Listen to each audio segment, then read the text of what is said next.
大家好，我是夏妈，今天用青椒和鸡蛋来做早餐。这是本地辣椒，洗干净后给它切成圈，装入碗中，在辣椒里面打入2个鸡蛋，再加入食用盐，1大勺的面粉，给它搅拌均匀。电饼趁预热，放入一些油，倒入辣椒鸡蛋糊，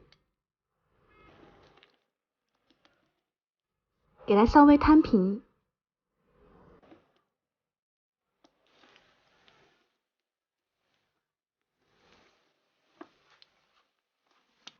盖上盖子焖3分钟，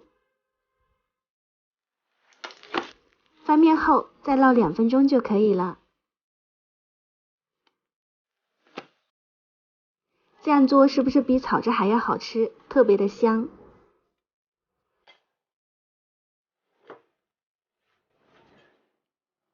吃的时候呢，给它切成小块，像吃披萨一样，简单又方便。这样一款青椒鸡蛋早餐饼就做好了。喜欢的朋友可以收藏起来试一下哦。感谢您的观看，我是夏妈，下期再见。